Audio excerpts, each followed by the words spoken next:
Olá, alunos! Eu sou o professor Eduardo Lima e estamos aqui para mais uma aula. Dessa vez, nós continuaremos a nossa aula sobre cidadania e política, a aula do segundo ano, para as turmas do segundo ano. Bom, pessoal, antes de mais nada, eu espero que vocês estejam bem, que a família de vocês tenha bastante saúde para a gente superar esse momento difícil.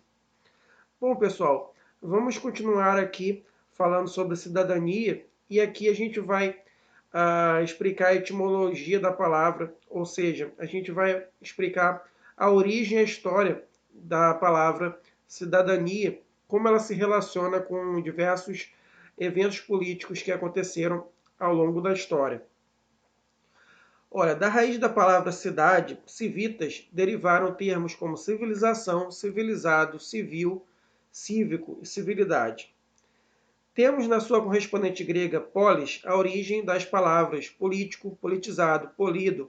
Todos esses termos, de alguma forma, se relacionam à ideia de cidadania. Polis é a antiga cidade grega, onde se reuniam ali diversos. Cada cidade grega tinha um governo autônomo, ou seja, um governo diferente. E essa polis era uma cidade, mas não era uma cidade como a gente tem hoje em dia. Quando se fala cidade, o que a gente pensa? Pensa na área urbana, não é? Só que a polis não era só uma cidade, era também a área rural. A área rural e a área urbana eram chamada também de polis. E a polis era aquela comunidade, e nessa polis só quem podia participar da política eram os homens livres. A gente vai ver um pouco mais sobre isso aqui. Cidadão na Roma Antiga era um habitante não escravizado da cidade, do sexo masculino, que participava da sociedade com seu poder de voz e de voto nos comícios e plebiscitos e com sua participação na administração pública. Lembrando que você não pode confundir isso aqui com democracia, tá? O cidadão poderia participar da vida política através de comícios e plebiscitos, mas o controle da sociedade, da administração pública, estava com a elite romana, que era chamada as famílias mais tradicionais de Roma, que eram as famílias patrícias, não é? E a plebe não tinha participação nessa direta na administração pública na Roma Antiga. Com o tempo isso foi mudando um pouco, mas a Roma Antiga nunca chegou a ser uma democracia com direito a voto para todos. Em cidades da Grécia Antiga, era considerado cidadão quem desfrutava do direito de participar na vida política da cidade, o que era vedado à mulher, ao estrangeiro e ao escravo. Ou seja, apenas o homem branco livre é que participava da vida política na cidade grega. Na cidade de Atenas, por exemplo. E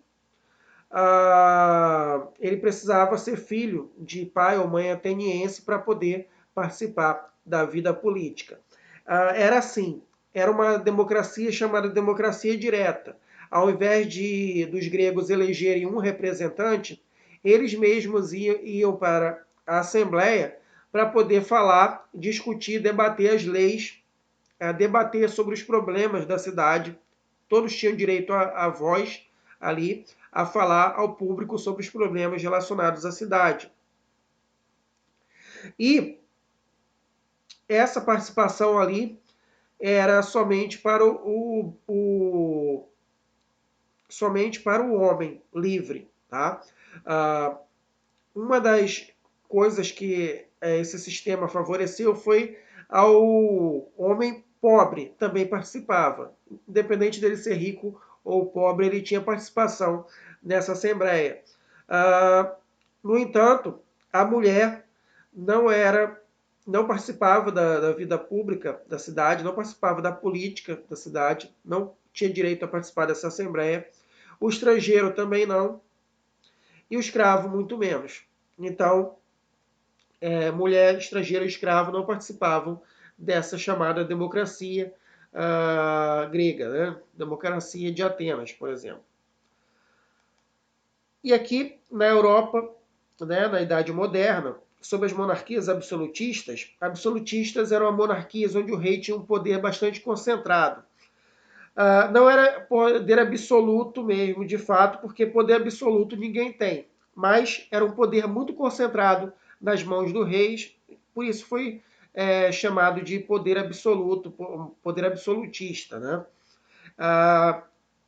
O rei dominava, o rei governava com a ajuda da nobreza. E aqui o que acontece? Na Europa, sob as monarquias absolutistas, ocorreram lutas da burguesia por mais influência política, exigência de autonomia para as cidades e rebeliões pelos direitos da população que não fazia parte da nobreza. O que é isso, pessoal? Eles dividiam a sociedade de uma forma que haviam pessoas que eram consideradas de segunda classe. Essas pessoas eram quem? Quem não era nobre. O nobre era quem dominava, o nobre era quem eram chamados de bem-nascidos, né? Porque a nobreza ela vinha de berço. Se você fosse filho de um conde, filho de uma condessa, filho de um rei, você era um nobre. E isso ficava com você para o resto da vida. Não importa se você passasse por dificuldade financeira, você continuaria sendo um nobre. Já uma pessoa que enriquecesse, se tornasse rico, tivesse muito dinheiro, mesmo assim ela não poderia se tornar nobre, porque ela não nasceu nobre. Isso começou a gerar um choque ali entre a burguesia, que eram aqueles que enriqueceram, e a nobreza, que eram aqueles que nasceram nobre, que tinham mais apoio do rei. E houve essas rebeliões aí nas cidades por mais autonomia política, mais influência política.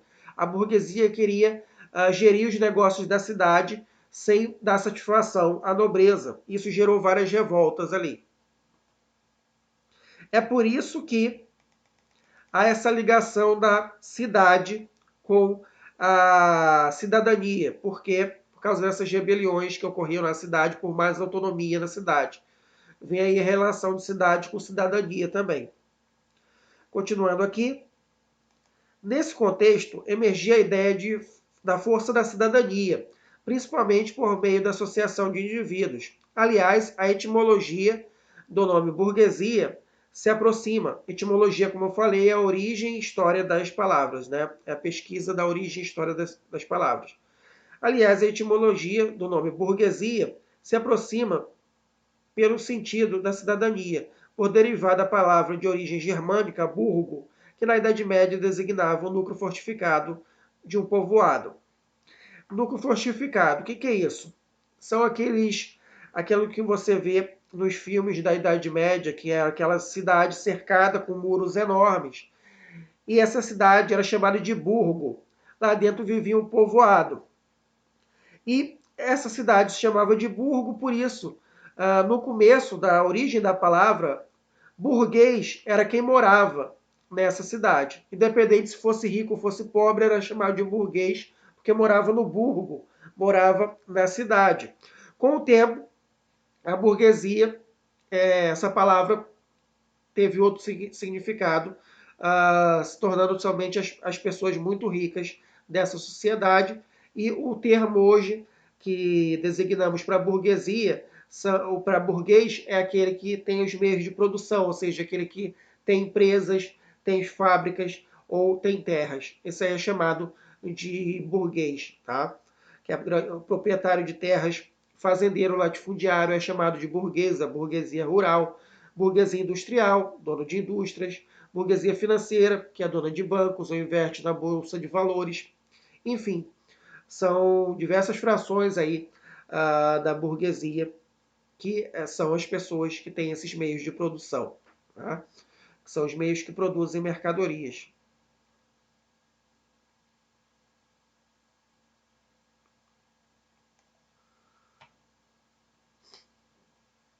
Ao estudar a configuração da cidadania, o sociólogo britânico Thomas Humphrey Marshall afirma que a cidadania não nasce acabada, ela é construída pouco a pouco pela adição de novos direitos, conquistados por diferentes atores sociais em lutas e reivindicações organizadas ao longo da formação da sociedade capitalista. Isso aqui é muito importante. Há direitos que temos na nossa sociedade que são direitos tão antigos que a gente acha que foi sempre assim. Por exemplo, direito à aposentadoria.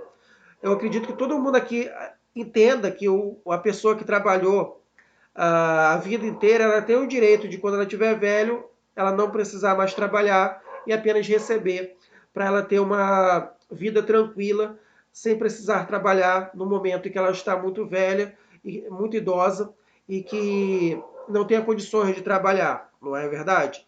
Só que nem sempre foi assim. Não existia aposentadoria, as pessoas trabalhavam até morrer, não existiam direitos, as pessoas não tinham direito a um salário bem estabelecido, não é? As pessoas trabalhavam por aquilo que o patrão, qualquer coisa que o patrão pagasse. E o patrão poderia pagar menos no final do mês do que disse que ia pagar. Não havia direitos, entendeu? Esses direitos foram conquistados com as lutas sociais que obrigaram a parte da burguesia a aceitar esse direito para diminuir a revolta dos trabalhadores, né? Isso aconteceu aos poucos, tá? E aqui o Marshall, ele cita como os direitos foram conquistados ao longo dos séculos.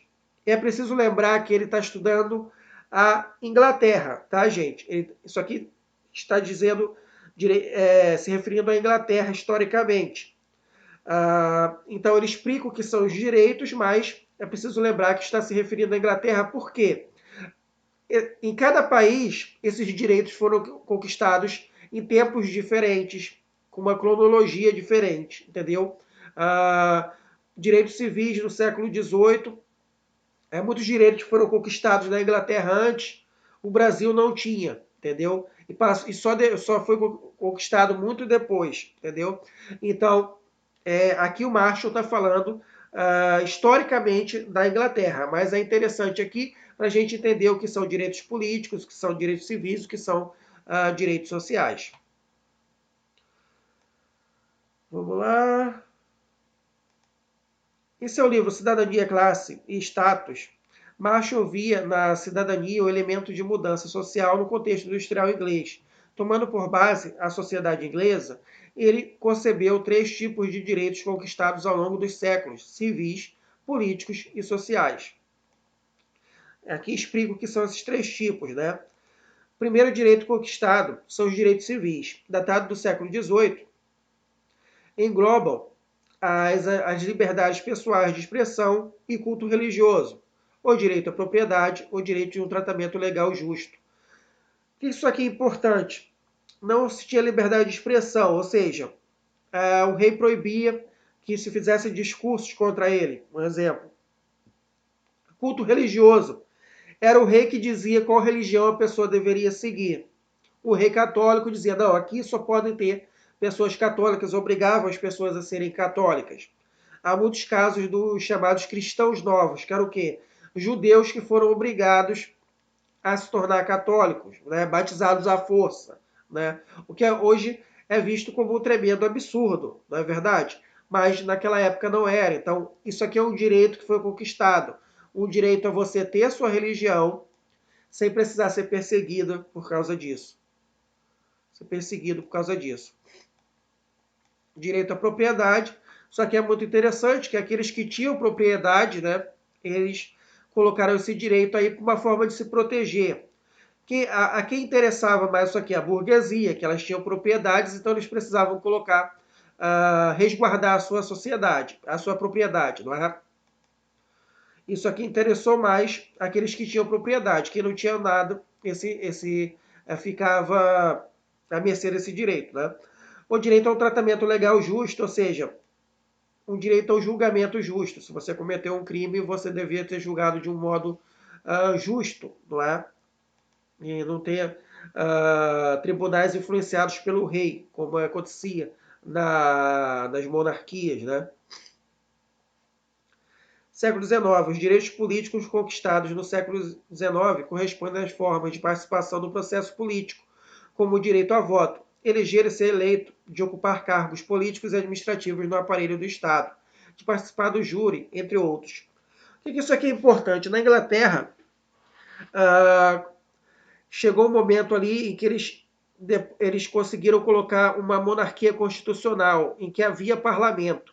No entanto, os políticos daquela época eram políticos burgueses, eram políticos que tinham propriedade. Quem participava do parlamento era aquele que tinha propriedade. Obviamente que o pobre ele não tem essa propriedade, né? Aqueles muito pobres eles não poderiam participar da política, porque não havia nem salário para político.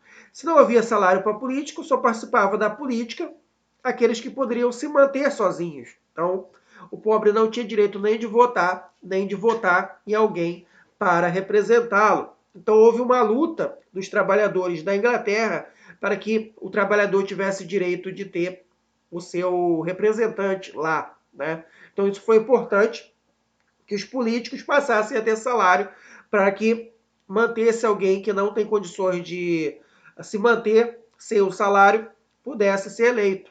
Também tem isso, né? E participar dos aparelhos administrativos do Estado, participar do júri, entre outros, né?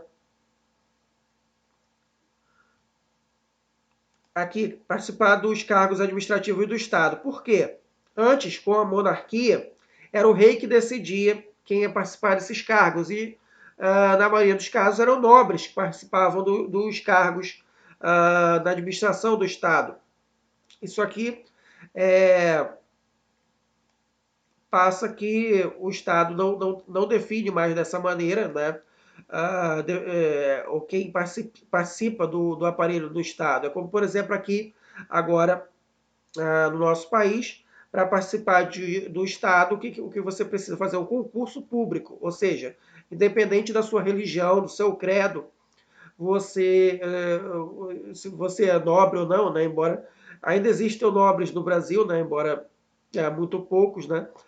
Independente se você for nobre ou não, você tem o direito de participar de algum cargo no Estado.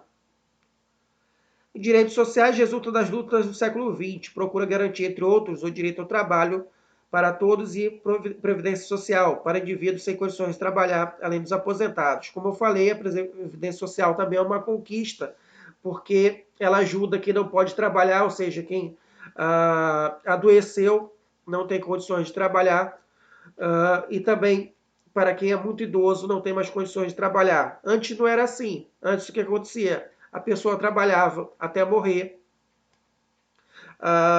Se não tivesse mais condições de trabalhar, a pessoa morria de fome. Mas com a Previdência Social, a aposentadoria para aqueles que não têm mais condições de trabalhar, para aqueles que atingem determinadas idades, determinada idade, não é? Ou tempo de serviço. Outros direitos, né, mais recentes, os direitos civis e políticos foram estendidos a minorias etnicamente discriminadas, homossexuais, transgêneros, mulheres, pessoas com deficiência, crianças, adolescentes e idosos. Por exemplo, casamento, pessoas do mesmo sexo podem se casar agora no civil, né? Podem também adotar crianças, coisas que até há pouco tempo atrás não era permitido, né? Então, vários direitos foram incorporados recentemente também no último século, né? Então, aqui são os direitos civis, direitos políticos e direitos sociais. É interessante vocês decorarem aqui cada um deles, né? Entenderem principalmente que eles não surgiram do nada, assim, surgiram porque alguém achou que era bonito e colocou. Não, eles surgiram de lutas. As conquistas dos trabalhadores ao longo do século exigiram que aqueles que têm propriedade, que exigiram que aqueles que comandam a sociedade, não é? Aqueles que dominam a sociedade dessem mais direitos para o trabalhador, para que o trabalhador explorado pudesse ter um pouco mais de condição de trabalho. Bom, pessoal, esse é o vídeo de agora. Espero que vocês tenham entendido muito bem. Qualquer coisa, deixem as suas perguntas lá no WhatsApp para que eu possa explicar para vocês novamente da melhor maneira possível. Obrigado a todo mundo que assistiu e até a próxima.